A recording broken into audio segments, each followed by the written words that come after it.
चीन से भागकर भारत पहुंचे सैनिक, हुआ बड़ा खेल। तालिबान के पैरों पर गिरकर पाकिस्तान रगड़ने लगा नाक। दोस्तों, अब भारत के पड़ोस में बड़ा खेल हो गया। जी हां दोस्तों, आपको बता दें कि म्यांमार में पिछले 3 हफ्तों से सेना और उससे जुड़े विरोधी बलों के बीच लड़ाई छिड़ी हुई है। जी हां दोस्तों, आपको बता दें कि म्यांमार में पिछले 3 हफ्तों से सेना और जूटा विरोधी बलों के बीच लड़ाई छिड़ी हुई है। जूटा विरोधी बल यानी कि पीडीएफ लगातार सैन्य ठिकानों को निशाना बना रहा है और इसी के तहत उन्होंने हाल ही में एक सैन्य ठिकाने को निशाना बनाया। इसके बाद 29 और म्यांमार सैनिक मिजोरम आ गए। म्यांमार में छिड़ी इस जंग के बीच अब तक 74 सैनिक भारत पहुंच चुके हैं। हालांकि इनमें से ज्यादातर को म्यांमार वापस भेजा जा चुका है। पुलिस के मुताबिक म्यांमार के 29 सैनिकों ने पुलिस और असम राइफल से संपर्क किया और यह सैनिक अंतर्राष्ट्रीय सीमा से कुछ किलोमीटर दूर अपने शिविर से भागकर भारत पहुंचे।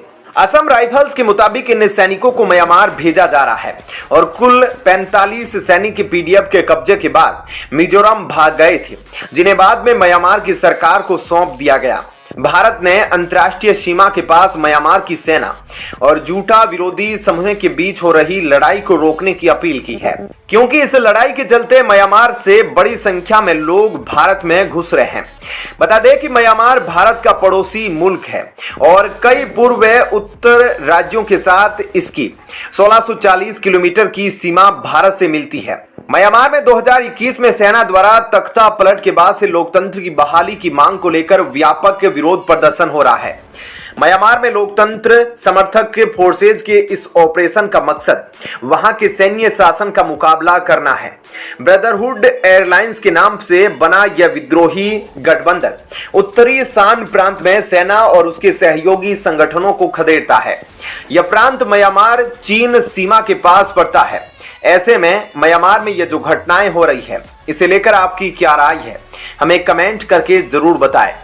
तो दोस्तों, वहीं दूसरी तरफ अब तालिबान के हमले के बाद पाकिस्तान के आंसू निकल आए हैं और वह रोते रोते तालिबान के पास पहुंच गया। जी हां दोस्तों, तालिबान ने अब यह तय कर लिया है कि वह पाकिस्तान को बर्बाद करके ही मानेगा और इसी वजह से तालिबान लगातार पाकिस्तान पर हमले किया जा रहा है। इसी हमले के बीच पाकिस्तानी सेना ने एक बार फिर से तालिबान के सामने गुहार लगाई है और कहा है कि वह टीटीपी यानी कि तहरीके तालिबान पाकिस्तान को रोक ले। तो वहीं दूसरी तरफ पाकिस्तान के विदेश मंत्रालय ने तालिबान सरकार के साथ अफगानिस्तान में मौजूद टीटीपी के ठिकानों की सूची साझा की है।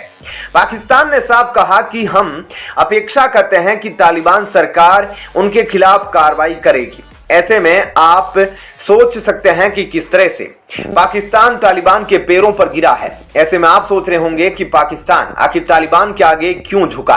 तो आपको बता देते हैं कि यह टीटीपी भी वही चाहता है जो तालिबान अफगानिस्तान में चाहता था, यानी कि इस्लामी शरिया कानून। अब पाकिस्तान ने अफगानिस्तान में तो तालिबान का साथ दे दिया, लेकिन अब जब खुद पर हमले हो रहे हैं तो पाकिस्तानी सेना खून के आंसू रो रही है और वह तालिबान से गुहार लगा रही है और इसी को कहते हैं जैसी करनी वैसी भरनी। ऐसे में जब पाकिस्तान ने तालिबान का पैर पकड़ा, तब तालिबान ने साफ कह दिया कि टीटीपी की समस्या उनकी सत्ता में आने से पहले ही है और यह पाकिस्तान का आंतरिक मामला है। साथ ही उन्होंने यहां तक कह दिया कि टीटीपी के आतंकी अफगानिस्तान में नहीं बल्कि पाकिस्तान में ही मौजूद है। तो वहीं अफगानिस्तान के साथ तनाव के बावजूद पाकिस्तान की सरकार को भरोसा है कि वह टीटीपी के मुद्दे को तालिबान के साथ सुलझा सकता है। जानकारी के लिए आपको बता दें कि टीटीपी पाकिस्तान में अपनी ही सरकार के खिलाफ लड़ने वाला सबसे बड़ा आतंकवादी संगठन है और अफगानिस्तान पाकिस्तान सीमा पर टीटीपी के कई हजार लड़ाके मौजूद हैं जो पाकिस्तान की सरकार के खिलाफ युद्ध छेड़े हुए हैं। और टीटीपी ने जैसे पाकिस्तान के टुकड़े टुकड़े करने और आजादी की बात कही, ऐसे में देखना होगा कि क्या टीटीपी सच में पाकिस्तान को खत्म करके ही मानेगा और क्या तालिबान के पैरों में गिरने के बाद पाकिस्तान इस मामले को सुलझा पाएगा। क्या कहना है आपका इस खबर पर, कमेंट सेक्शन में जरूर बताइएगा। वीडियो को लाइक शेयर जरूर कीजिएगा। अमेरिका जाकर जिनपिंग का मजाक, बाइडेन से बोला चीन होश में रहो। अचानक ईरान जंग से पीछे हटा, हमास को सबने छोड़ा अकेला। दोस्तों, हाल ही में अमेरिका के राष्ट्रपति जो बाइडेन और चीन के राष्ट्रपति शी जिनपिंग के बीच बैठक हुई लेकिन इस मुलाकात के बाद बाइडेन ने चीन को सबसे बड़ा झटका दिया और फिर से बाइडेन ने वही बयान दोहराया जिसमें उन्होंने शी जिनपिंग को तानाशाह कहा। ऐसे में बाइडेन के इस बयान को सुनने के बाद शी जिनपिंग और उनकी सरकार काफी गुस्से में हैं और चीन में इसे लेकर जबरदस्त गुस्सा है। और जब चीन से इस बारे में पूछा गया कि चीन इस बयान को कैसे देखता है, तो इसे लेकर चीन के विदेश मंत्रालय के प्रवक्ता ने बड़ी आपत्ति जताते हुए कहा कि इस तरह का बयान पूरी तरह से गलत है। बता दें कि बाइडेन ने अपने बयान में कहा था कि शी जिनपिंग एक तानाशाह है, वह एक ऐसे देश की अगुवाई कर रहे हैं जो कम्युनिस्ट है और इसी संदर्भ में वह एक तानाशाह है।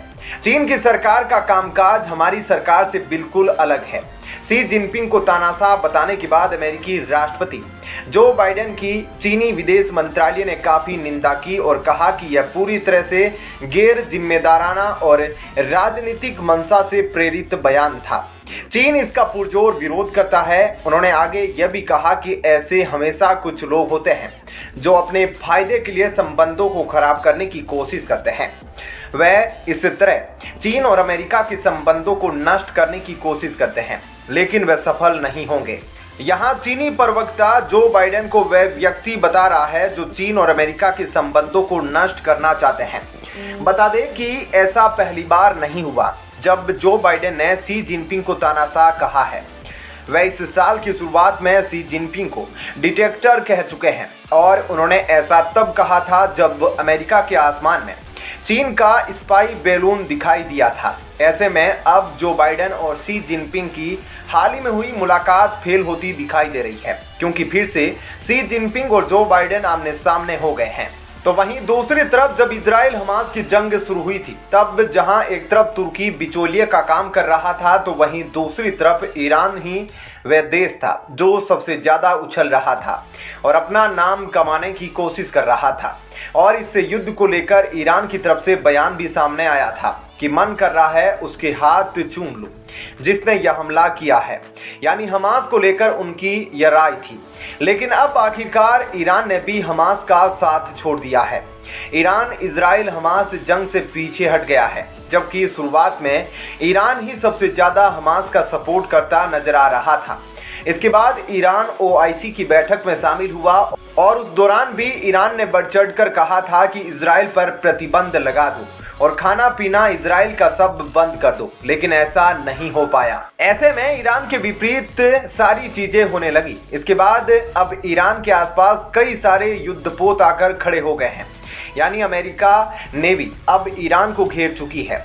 बताया जा रहा है दर्जनों फाइटर जेट्स, एयरक्राफ्ट कैरियर और कई युद्धपोत के बेड़े अमेरिका ने ईरान की सीमा से मात्र 300 किलोमीटर की दूरी पर तैनात किए हैं।